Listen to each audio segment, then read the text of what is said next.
Welcome to End of Life University on YouTube. In today's audio recording, I'll be sharing with you a conversation I had with my friend Kirsten DeLeo.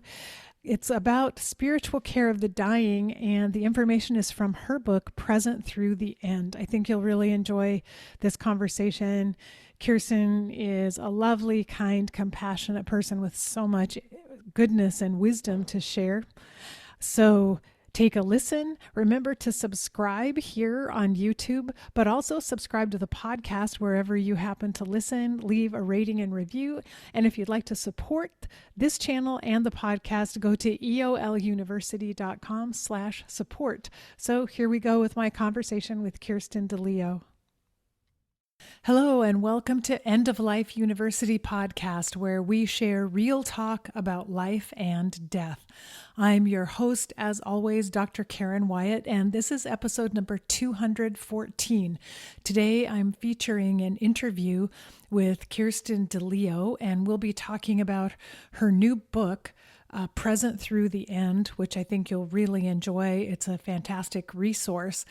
And I wanted to remind you that back in episode number 187, I talked at length about how to live in the present moment right here, right now, and why it's extremely important for us in our personal lives to learn how to be in the present moment as much as possible, but also important if we're caring for the dying or the seriously ill or working with patients at all, that we can train ourselves to really become tuned in and focused in the present moment. It makes us better listeners.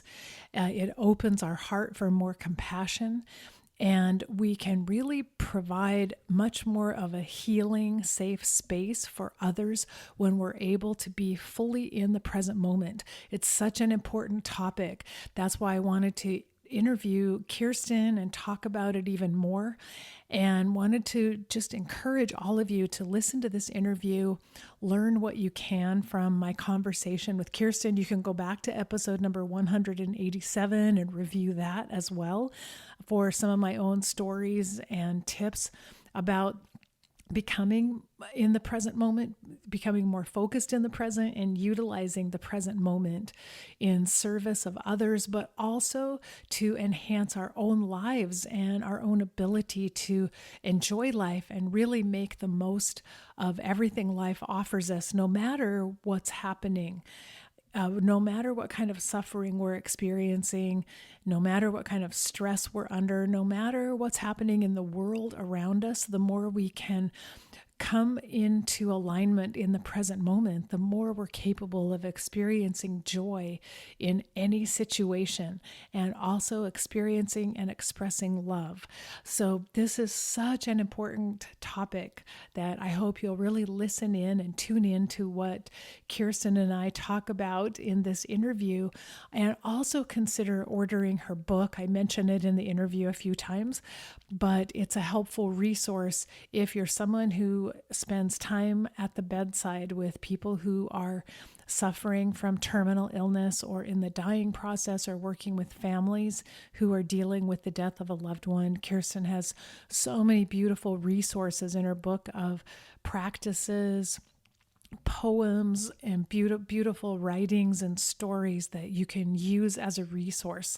And so we'll get into all of that in the interview. I'll share how to get a hold of her book, and we'll talk a lot more about that.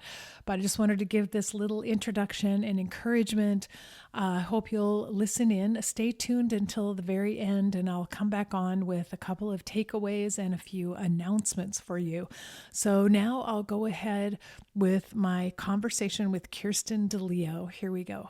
Today, I'm happy to welcome back my guest, Kirsten DeLeo. We have spoken 2 times in the past, and it's very exciting for me to have Kirsten with me again as we announce her new book that she's just written. But before we get our conversation started, I'll tell you a little bit more about her. Kirsten is an international trainer with the Spiritual Care Program.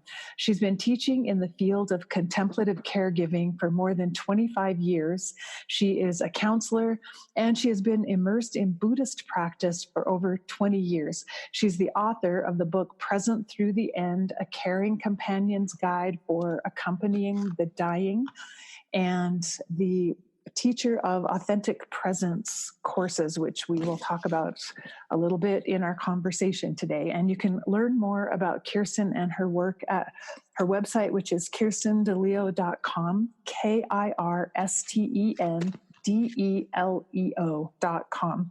Kirsten, welcome and thanks for joining me today. Hi, Karen. I'm really happy to be here today. Well, it's so nice to talk with you again, and I'm excited that we get to talk about your new book. But I wanted to just mention at the beginning that I feel the work that you are doing is so very, very important. And it occurred to me today that for me, as a medically trained person, we spend years and years learning about medical care and medical practices. But when it comes to caring for the dying, in fact, dying is much more a spiritual process. I mean, it is a physical process that's happening, but the medical care of the dying is very straightforward. And so because dying itself is a spiritual process, most of us in medicine, and I dare say most people in our society, have no training whatsoever around the spiritual issues of the dying. And so I think the training that you're doing and the book that you have written are so very important because they address the spiritual aspect of the dying process. Oh, thank you, Karen. Yes, so it's essential, it's crucial, isn't it? That the process of dying, end-of-life care is just not just a medical process, and death it's just so much more than a medical event. It's a sacred time. It's a sacred process, and it's a sacred moment. And so when we're entering the space as a companion, as a caregiver, either as a family caregiver, a professional caregiver, we too enter sacred space. We may not necessarily or call it that, but when we are open, we can actually feel we enter a deeper dimension, and with the person when we are open to it, and to acknowledge this, and also for caregivers. And so the spiritual care program is an international program, and so we've been teaching caregivers for more than 20 years. These what we call contemplative tools and resources to help us, to allow us to bring our full selves to the bedside, to really be there for somebody who's dying, who's grieving, and touched by issues of ill health, of loss, of change in our lives, and for the caregiver and as well as the person. So we also have care centers. We have a spiritual care center in Ireland, a beautiful one, and in near Berlin in Germany. So we're offering care and education, personal growth and spiritual growth, and being at the bedside. They all go hand in hand. So it's not separated. And we decided, the US team here decided to call the program now Authentic Presence, because we still have a certificate in contemplative end-of-life care for professionals. And that was always a mouthful. People could never remember the title or the name of the program. And so then we said, well, what is it? And so we asked our students, what did you take away? What is the main thing you actually learned? And they told us it's around being authentic and being present. So that's how this new name, Authentic Presence, came into being. Did the whole renaming this year, so it's also fresh. Yeah. So yeah. Well, I love that. I love the name Authentic Presence, and I had the privilege of taking that training with you a few years ago in a retreat.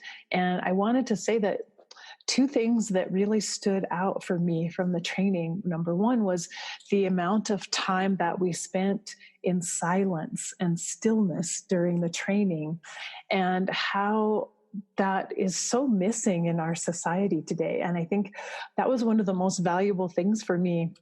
And not just silence, not speaking, but silence and being away from our telephones and the screen and the computer screen. That opportunity to step away and just go within. And I found that to be extremely valuable as part of the training, just because we don't get very many opportunities in our day-to-day lives to be still and quiet like that. That's so true. I hear that so often. How actually what you're describing is really healing, isn't it? That to be with ourselves, especially when we're like you, a professional caregiver, a palliative care physician, seeing many people, and you're always responding to other people's needs, and just to take that time out. So authentic presence is a skill training, but at the same time, it's also our residential retreats are retreats. It's a time out where we can really enter a deeper space within ourselves and just to be with ourselves and have a chance to process, to digest, and just to be. And that's actually the strength. And that's also what I've experienced myself being at somebody's bedside. The most healing thing we can bring is really our full self and being present, to really step back from doing. So much time we spend in doing, and it's needed at times, but at the very end, the being part, that's really the connecting with our own goodness and with a person, and being present in this very painful time, but also when we're actually there and sharing that space, holding the space. It's also very I find incredibly beautiful. And yes, it's the person who's dying is so vulnerable, and as a caregiver, and I know it for my own self, is also always a tendency, or this belief, or I have to protect myself from it. I have to be strong. I have to be the caregiver. The whole notion of caregiving. So it's so the separation, and then the separation there is actually deep. I find over the years there's also pain that comes with it, that by trying to keep the person and what they experience at arm's length, I'm also feel cut off from myself, from my own experience. And when I was entering end of life care, the word love, or there's actually that you care for your patients, and there is even the feeling of love, that was just not acceptable. But I feel like this is what it is deep down, and it's not this intimate love we have in relationships, but it's this human love, this love for another human being, and it's so beautiful. And that's if we allow ourselves to enter that space and touch into that and be there, it nurtures us as well. Yes, that's so true. Well, Kirsten, your new book is called Present Through the End, A Caring Companion's Guide for Accompanying the Dying. And it truly is an amazing guidebook for those who are working with the dying, whether professionals or lay people. But I was just curious about what made you decide to write this book. Honestly, I've really thought a long time if I should do this. People ask me over the years, why you should write a book, it's in you. I couldn't quite see it. I thought, well, there are so many good books out there, why? And then I realized that the question of people often ask me, what can I say, or do I get phone calls from friends or people I know who know I'm caring for people, or I'm training professionals and also family caregivers. Is there anything I can do or say to make it better? And there's so much pain behind this question, and at the same time so much love and care. And I realized, oh no, maybe there's a way of doing something that's very practical and very simple, and at the same time inspiring. maybe it's a funny thing to say, but it's like a cheerleader that, yes, you can do this. And here I show you how. They're really practical tools, simple tools and resources that have helped me based by my own meditative practice and training, and things we've been teaching an authentic presence with the faculty. And I also realized we all need companions on the path. I have never done this work alone. Even sometimes it feels quite lonely, but we need somebody at our side. So I was thinking, oh yeah, a companion for the companions. And initially I started out as a small booklet for my students and people I know to give to them. And then when I actually sat down, it just grew and grew and grew. And I realized then a friend who helped me a bit with the editing process said, actually, Kirsten, it's a book. You realize that? And I thought, really? Mm-hmm. So that's how it came about. And so I really hope it helps people to say, well, yes, I'm really scared. I don't know what I should say or should be doing, but I'm here. So that if the book accomplishes that, then I'm really happy, and it really inspires and encourages people to do that, to be very present and to be fully there for their loved ones, for their patients. And I wanted to say that it is a small book, small enough that it can fit easily in a bag or purse. And it's something that people who are already doing end of life work can carry with them at all times. But I really think all of us, if we know that we're going to be caring for a loved one, or we know someone who is in that position, it's something we would want to have handy at the bedside, because as you mentioned, it is full of practical tools and practices really that people can use in the moment to help them when they aren't sure what to do or how to be there with a loved one. Yeah, that was really my intent and my wish. Practical tools, the step by step.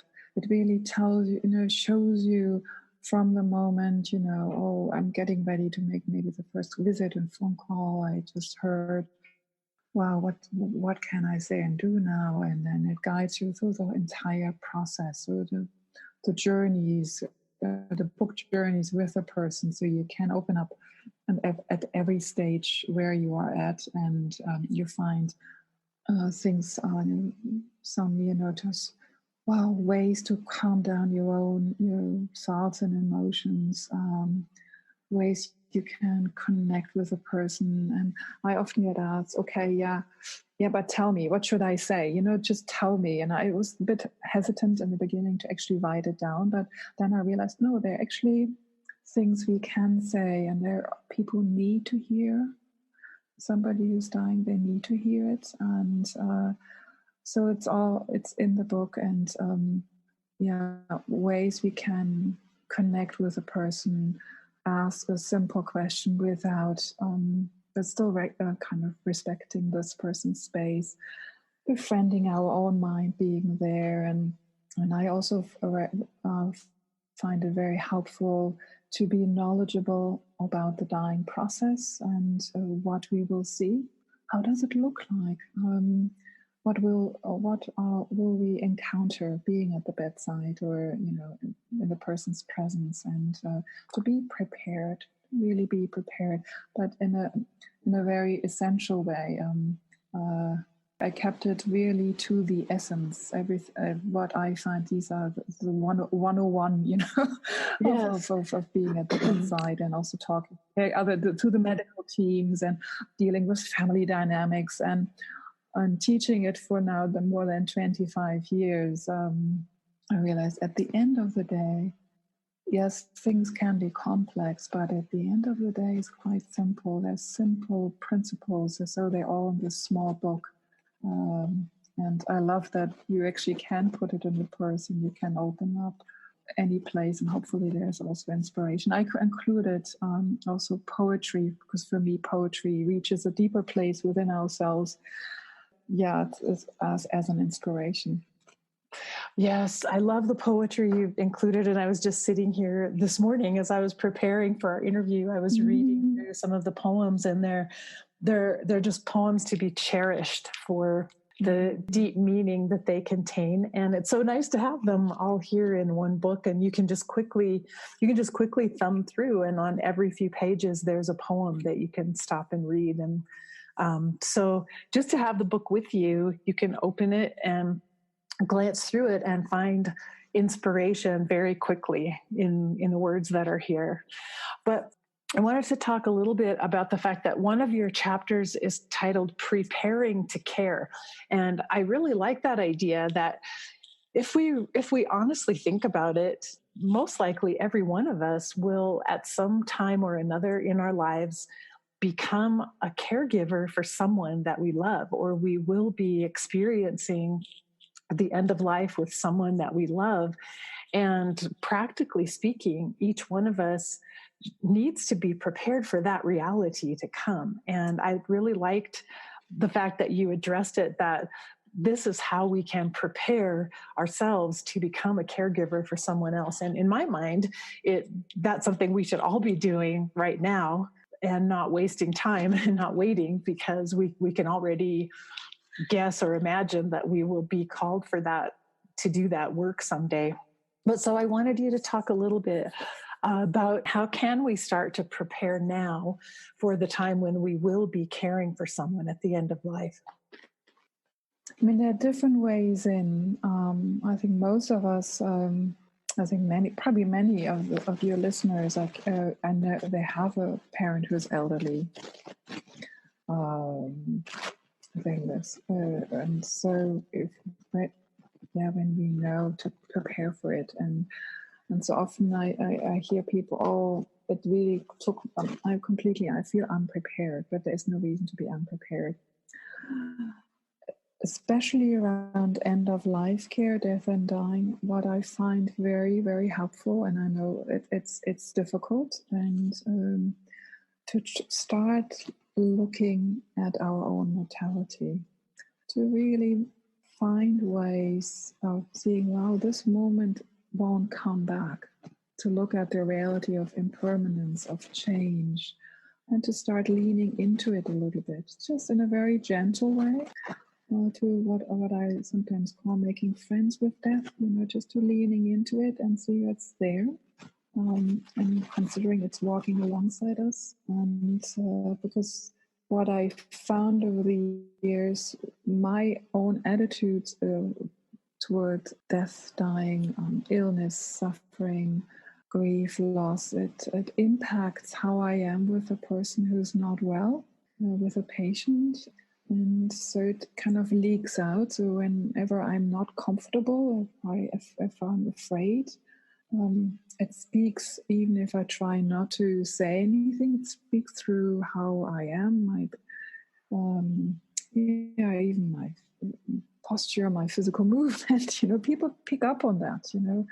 People at the end of life, I've seen it, they're really sensitive. Their radar system is on high alert, and they can sense if you're comfortable, or if you're comfortable with your own discomfort. If you reach that stage, even that phase, like, wow, yes, I'm scared, but I know that I'm scared and I can hold it. So just to lean into it a little bit.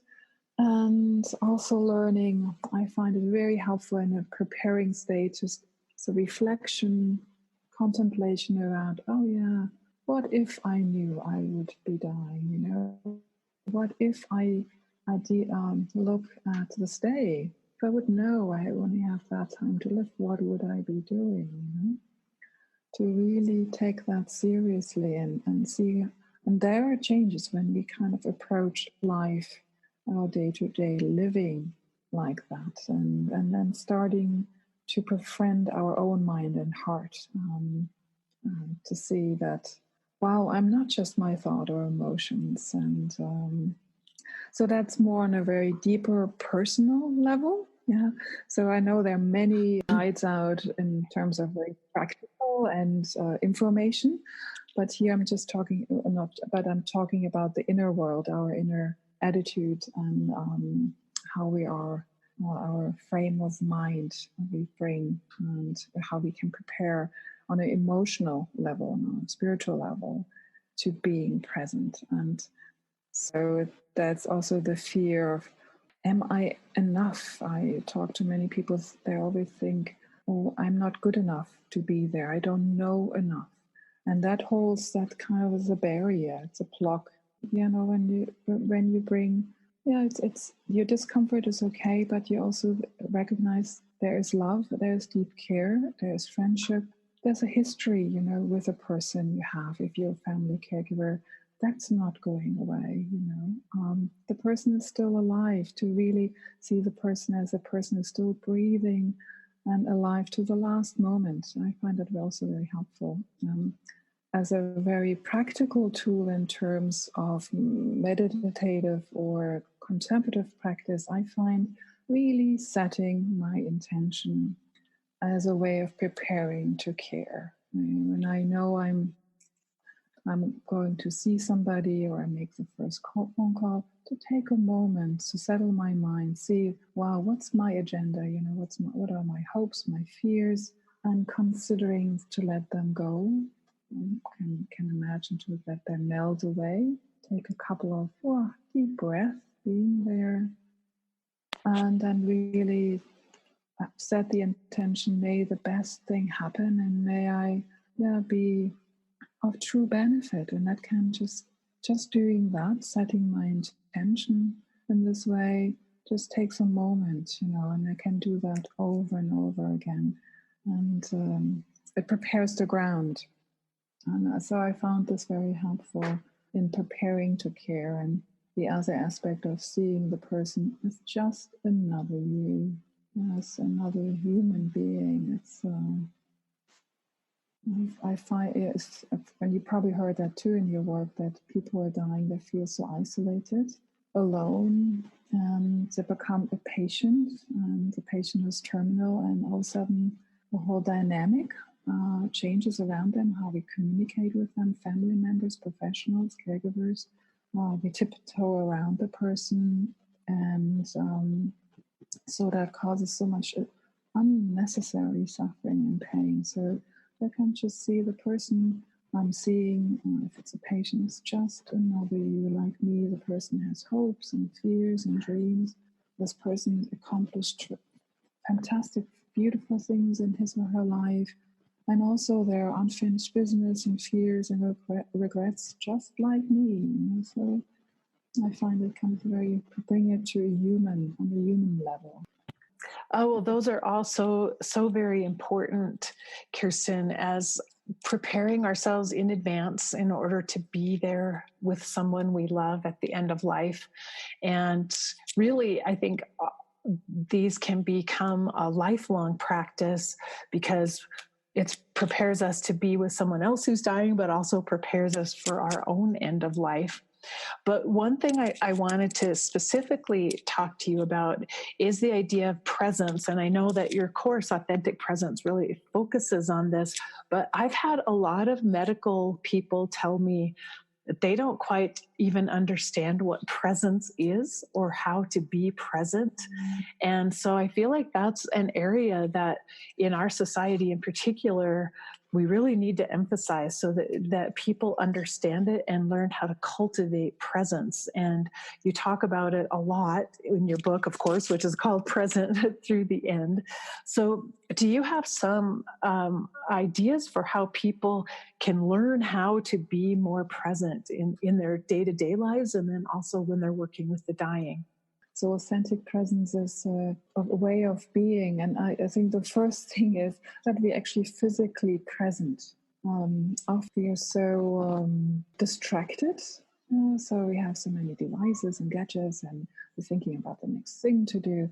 But actually being physically present, being mindful of our physical presence, being in our body, being aware of our breath, and relaxing our being, resting in our bodies. And I find that that alone is just the first step. So this mindfulness of the body, being in our body, to slow down. It actually, wow, it helps us to slow down.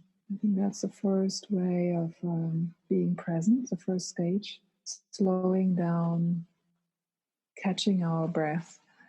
And I know that sounds so deceptively simple, but it's incredibly powerful. You know, when we slow down, especially if somebody's very vulnerable, in pain, that I'm there. You know, I breathe. I'm there, and my internal clock or rhythm is also much slower, so I can match them much better. I'm more intuitive and open. So being mindful of my body, being mindful of my own thoughts and feelings, and truly listening, really listening. And often we listen already thinking of the next thing to say, but to actually listen and letting the person in. I find it also helpful when I talk about authentic presence as being in my heart space, just to be really being in this heart-centeredness, so this body-centeredness and at the same time heart-centeredness. What helps me sometimes to just put my hand on my heart. For some people, it's their bellies or solar plexus, their chest, you know, just to remind ourselves to come home, to be present, to breathe, and allow our minds to settle. So these are very, very simple, very effective tools to be present. And authentic presence, it doesn't mean we have to do any extraordinary thing here or be a different person. It's just actually reconnecting with who we are, isn't it, essentially, and with this what I call, or in a or in the contemplative teaching, with this inner space, this inner awareness is so much bigger than our thoughts and emotional busy minds, and that's where the healing and that's where the connection actually happens and takes place. And that's such a good point, because I think when we are working with the dying, or if we're caring for a loved one who's dying, our minds tend to focus so much on what we need to do. What should I do? What should I say? And on the tasks at hand, like make sure the medication dose is on time, make sure the physical aspect of the care is being done properly. And then also we might focus in our own minds on what should I say and how do I say the right thing. But you're reminding us that it's so much more important to simply be there and listen, and even say nothing, just slow down and sit. Do nothing and say nothing can be more valuable for the patient than all of the busyness that's going through our minds of things that we should do or talk about. And actually, this not doing anything is, I find that it's the greatest intervention, you know, or what we sometimes can offer when there's nothing to say or nothing to do. There's no way to make this situation better, you know. I cannot take this experience away from you. I wish I could, but I find it interesting. Dalai Lama once said that caring for ourselves and caring for others is actually not separate, and it starts with, as a caregiver, with connecting with our own feelings, and that's often very scary, you know, to connect to our feelings and how do we really feel about what's happening. But it feels almost like we are daring. It's a risk-taking. But when we do, when we slow down, we actually feel how we feel. Yeah, and we take that first hurdle, we drop into our heart center. Actually, there is a space, and that's a space we can then enter with a person together. You know, so so to connect with our own thoughts and feelings. And sometimes if I've been with families, there was so much pain around a person dying, especially if it's a young person, and it should not happen to them, you know, and why me? And you have a distraught father or mother, and And there's so much pain and suffering and grief and maybe even anger or anger for sure, and on the unfairness of life. If the person then just allow them to feel what they're feeling, but also then to show them that's not all there is, and there is also to enter the space of, but there's also love underneath all of it. There's this love, there's this loving connection, and this is what is needed now, to really drop into that. Yeah. And that's many words describing it, but when you actually feel it, it's quite powerful. And that's really beautiful. And it was reminding me of when my own mother was dying and I was at her bedside and taking care of her. I remember the thoughts going through my head, I should be doing something for her. I'm not doing enough. How can I make this better? What should I do? And even almost a feeling of guilt that shouldn't I be doing something more? And so I think this conversation and this point is so important to make for anyone who is a caregiver, that being present is the most important thing you can do, and that you are doing something extremely valuable by sitting and being there and connecting with your loved one. And that is the most meaningful and most impactful thing that you could do for your loved one. And so to remind people of that, so that to help them get away from feeling bad about themselves or bad that they're not doing enough, that they're doing the most important work by simply being there and being present. Yeah, and also for professional caregivers, and in the trainings I've been doing over the years, there's also for professionals who with great skills and knowledge and expertise, is still the sense of, am I doing enough? Is this good enough? And the fear, if I show up as a person, well, is that safe? Can I do this? But it's also a beautiful thing when we learn how to do it, to show up as a person. And then that's you mentioned your mother, and I think when my mother was dying, I share this in the book. She was in a large teaching hospital in Germany, university hospital, and the people were just stomping in and out, and students and professors and teams, and there were sometimes 10 people in the room, and that's just too much. And I remember one morning I visited her, and she was silently crying and looking at me and said, they don't see me, they just don't see me. And then I asked her what she meant, and said, well, they don't look at me. And so they really had, that had turned her into a patient, and so objectifying a person, and that's so easily done, and so often unconscious, and without not consciously, but it's a way of dealing with the onslaught of suffering we see, and the caseload of patients, and but it's just this moment of connecting. And so if you just have one person who sits down, is there for us, who looks at us and sees us as a person, is that moment will be remembered. I mean, I know my mom, she had then one physician who actually sat down, held her hand, and looked at her, and that whole interaction lasted 2 minutes, but he was there, present, and I know to the last few days of her death, she remembered, she really treasured that connection, that somebody was willing to be there, willing to show up and be there for her, even if it was difficult, and that's the willingness, just the willingness to be there is incredibly healing. And I like that point, that being present with someone, and especially for professionals, who might have a really busy schedule and lots of patients, that it doesn't require a lot of time, that in fact, just a few moments of sitting in silence and being fully present for someone it's so profound and so powerful. So I think some really busy professional caregivers might be thinking to themselves, I don't have time for that. I don't have time to sit at the bedside with someone.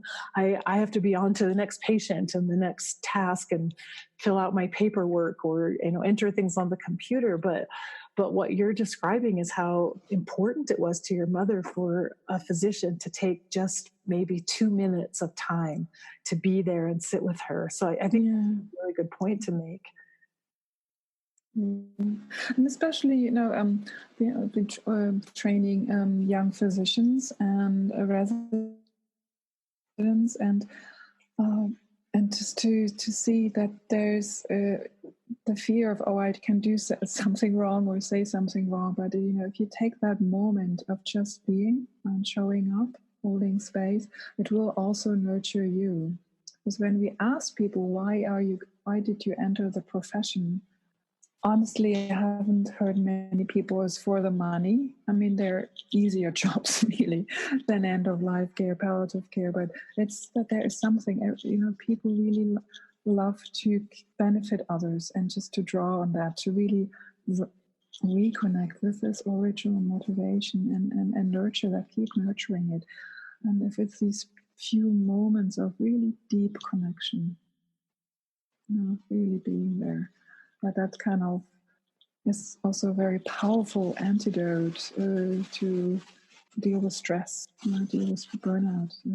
Because burnout is also, besides, this really the system which we really need to address, the healthcare system that's really fundamentally broken, but it's also bringing the humanity back in, and these moments of human connections, and that allow them to nurture us and nourish us as a caregiver. Exactly. And while, we can't do very much right now to change the difficult realities of the system, like all the documentation and the regulations and the computer programs that people have to deal with, you're so right. It's a powerful antidote to simply choose to be present with patients. And that alone is so nourishing and sustaining for care providers that it can help them cope better with all the other broken parts of the system. And so those who are extremely busy, once again, in their minds might be thinking, but I don't have time for presence. So I want to emphasize again, but you do. You do. I think, isn't there a saying, someone said this, I'll probably say it wrong, but you should meditate for 1 hour a day, unless you're extremely busy, and then you should meditate even longer, something like that. The busier you are, the more important it is that you take this time out to be present.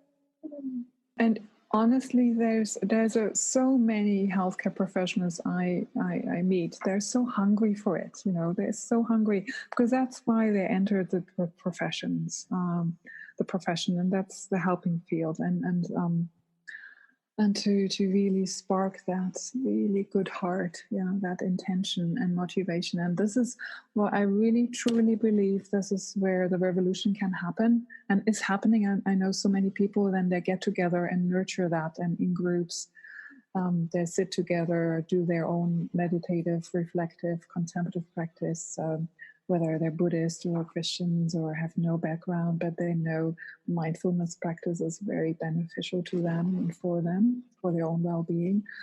And and how they are with each other as a team. I know teams now. I just did a training this last month, and there was a nurse, pediatric palliative care nurse, and dealing with children, end-of-life care. I cannot imagine anything harder and emotionally more draining to work in this arena. And she said she has a great team, But they never actually said that we just don't review our cases, our patients after the baby has died, because there's so much grief. So we move on to the next, but then accumulates, and so that her team members are slowly burning out and leaving. And so she found a way, because there's one tool called the 3 goods that you set your good intentions, then you move into the good in the middle of the day or interaction. We can get lost, but you remember your motivation and frame of mind, open, spacious frame of mind and intention, and then good at the end. You also conclude things well. And so she introduced this very simple practice of the 3 goods. So they start now every single team meeting with 1 minute of silence. People sit there, connect with their good heart and their motivation. Then they have their team meeting at the end. They conclude with, again, a few moments of silence and dedicating or directing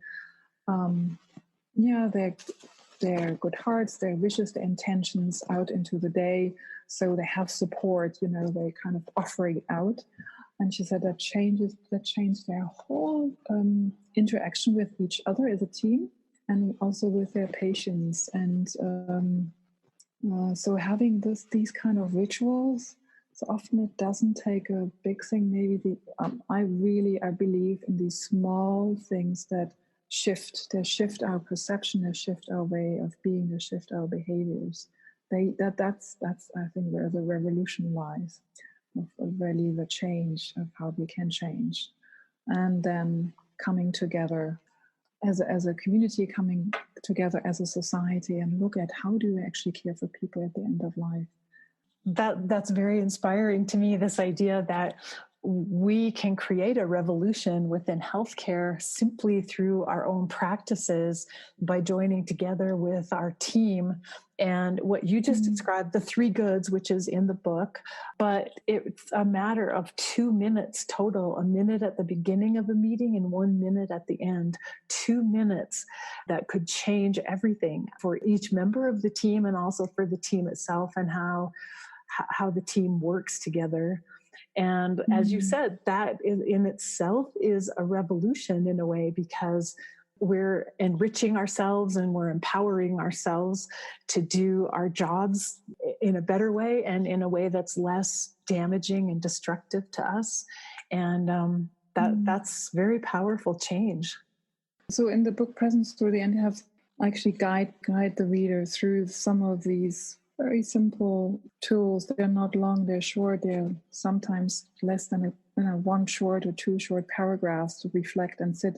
And that's actually, you can bring it with you and guide somebody else in it, so, and help people in that way. So I hope people can also use that book in that way.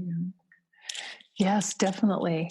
And one thing I want to, even though we've been talking about being still and quiet and present with someone, I also wanted to mention that your book contains some really helpful questions that people can use in order to start a conversation. And you mentioned that earlier, because oftentimes there is a need to have conversations with our loved ones or with patients that we're caring for. And I find that's another stumbling block for people who say, but I don't know what to say. I don't even know what to ask. I don't know how to begin to talk with them.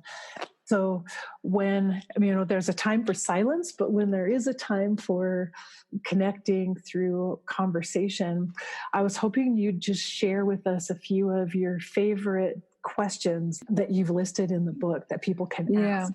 Yeah, I got this idea from a very good friend who's a social worker in Germany, and her team, they asked, they had a complex list of admission, questions when new patients comes, but that the first question we asked actually helps us with answers all the questions, and they start with one question is often the only question they ask, and they ask, what do we need to know about you to care for you? And I thought, oh, that's a beautiful question. What do we need to know about you to care for you? Because everything is in it. So if you're a professional caregiver, I love that one. And so if you have something Yeah, so very simple, isn't it? It's very simple. It's also in the book. And another opener is just a simple question like, is there anything weighing on your heart or mind right now? Just the general openers. And we can just sit down, offer this question. The person may take it or not, but they know we actually open if they want to talk about it. They know there is a person who would listen to them, who will listen to them. They may not take that offer, but it's there. It's an invitation. It's in the room. And if other openers in terms of when we have, if you're in the presence of somebody who's really, there might be a lot of anxiety, restlessness, fears, unfinished business maybe. They just don't know, why is that happening to me? Or so, yeah, just to really ask, what are your fears? What are your concerns? And also, what are your hopes? We often kind of get stuck in the negativity or the negative thing, but what are your hopes? Because every single step of the journey, there are hopes. We hope for that we were cared for, that we're not left alone, that, oh, well, I really hope, I look forward to my favorite food tonight, or, so what are my hopes? What are your hopes? And also to look at, who would you like to be here? Are there people missing? Is there anybody missing you would like to have at your bedside?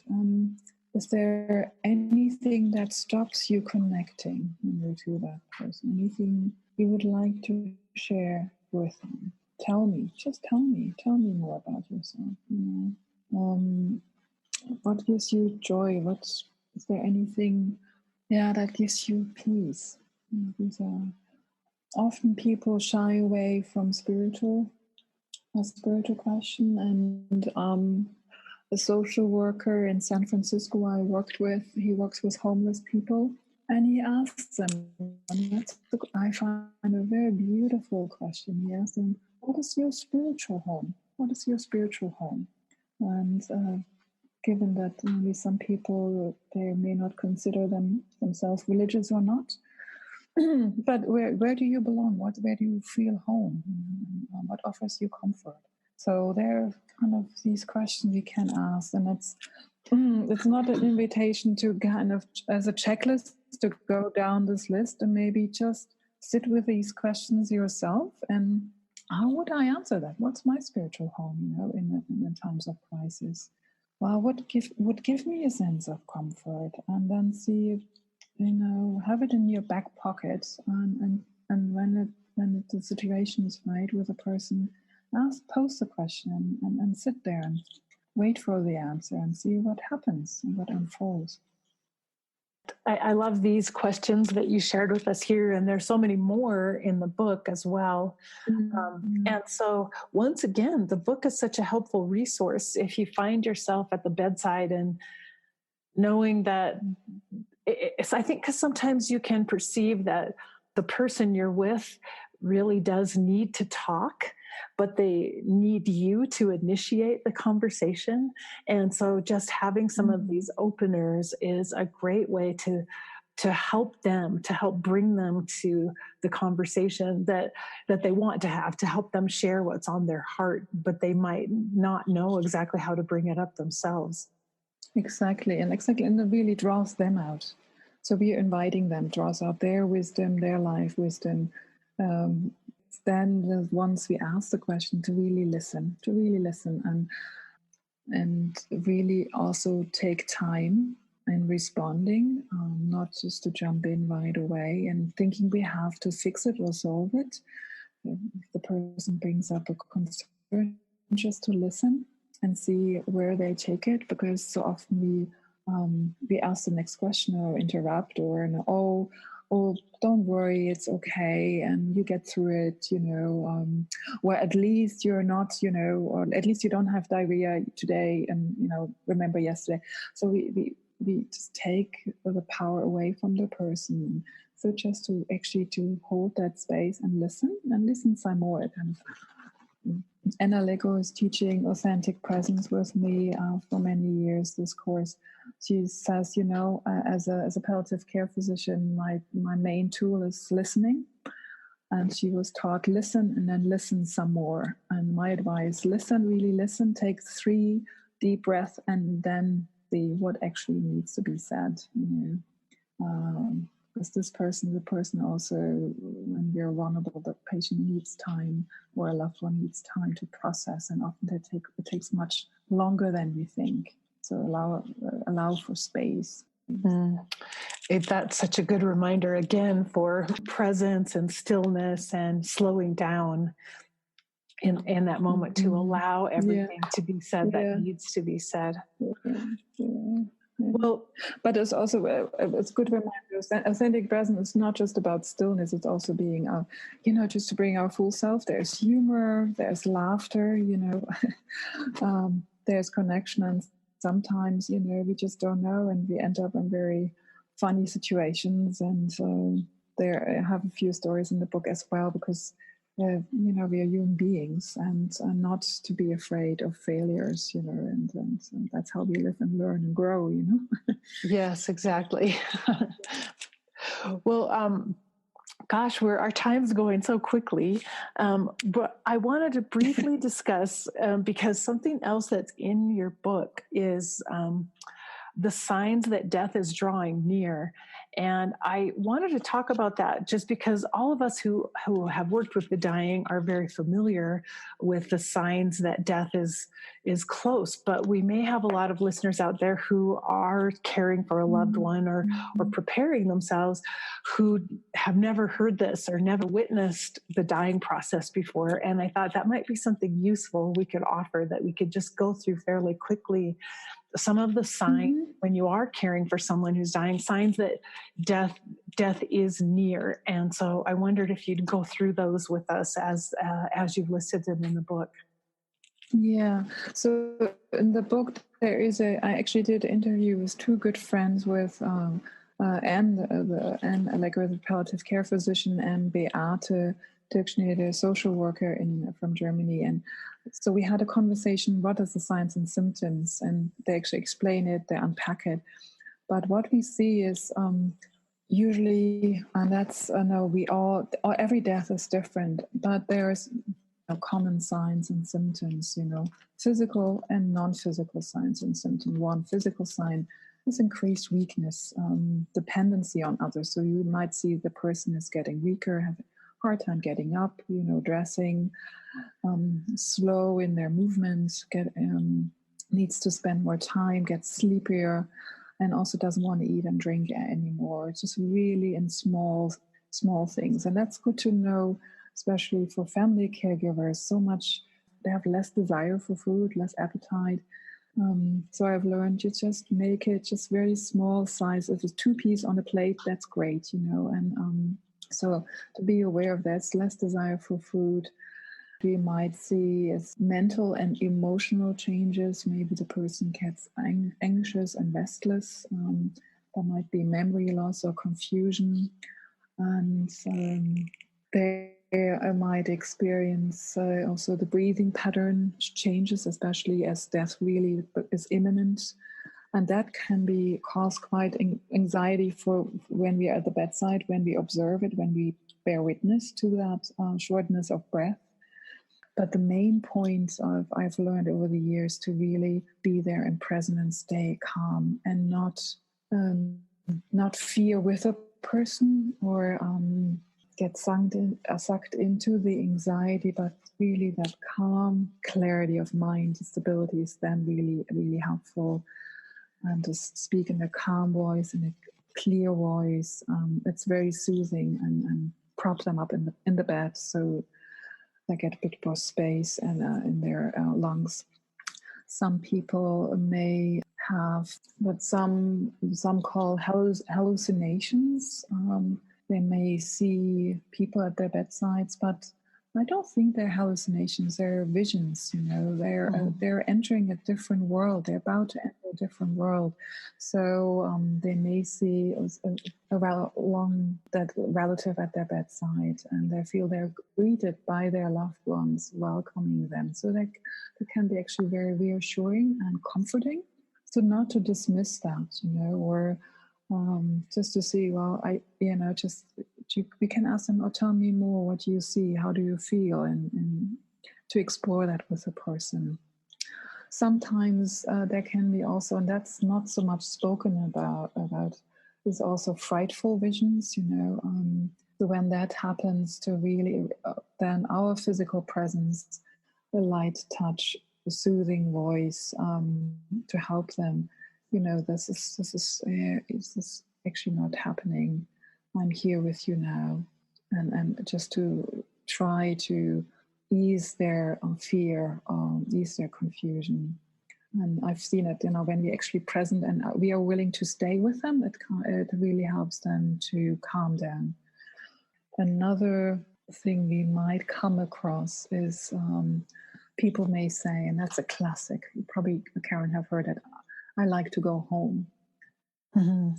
And it's not necessarily they like to go home to their old home if they're in a nursing home or hospital.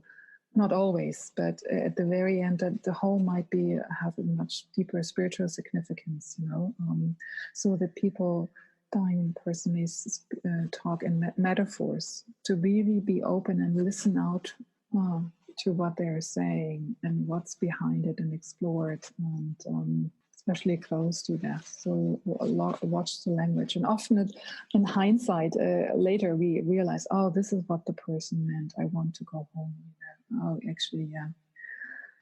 Yeah, so the dream life also may become more active, and the waking and the sleeping might just become one. So we might see that as well.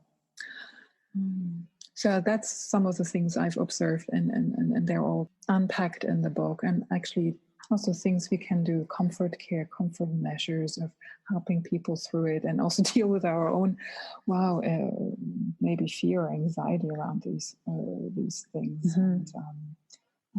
And get the help of the palliative care and hospice team. I find it very, very helpful when your loved one is dying, really be informed.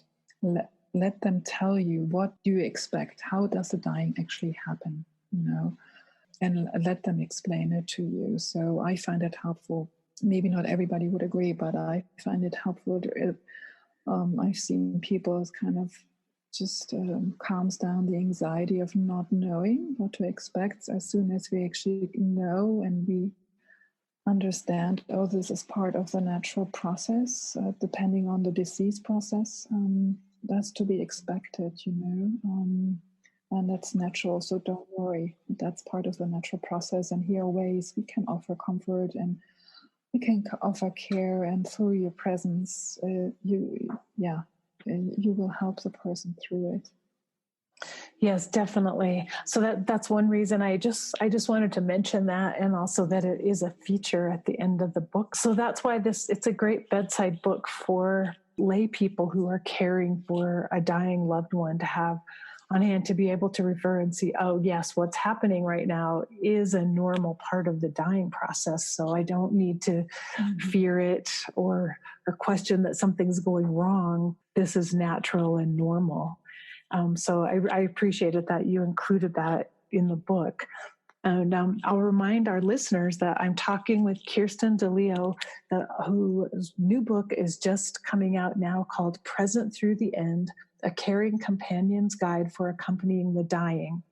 And so, Kirsten, we're out of time now, but I wanted to ask you, where can listeners get a copy of your book, and then where can they find out more about your retreats and courses and workshops? So the book, I hope, will you find in your local bookstore. You can order it as a print copy. Any online service, online shop has it, so it should be available as print. As I said, also audio. As an audiobook, I think it's great as an audiobook, especially if you're driving in the car and getting ready, or we're maybe flying to our loved one and listening to it on the plane, and also as well as an ebook. So you can find out more about authentic presence either on my personal website, kirstendeleo.com, or Authentic Presence, and that's authentic-presence.org, about upcoming trainings. Also, we offer online courses. a professional certificate in contemplative end-of-life care, and online course for family caregivers. So we really serving all caregivers, professional or family lay caregivers.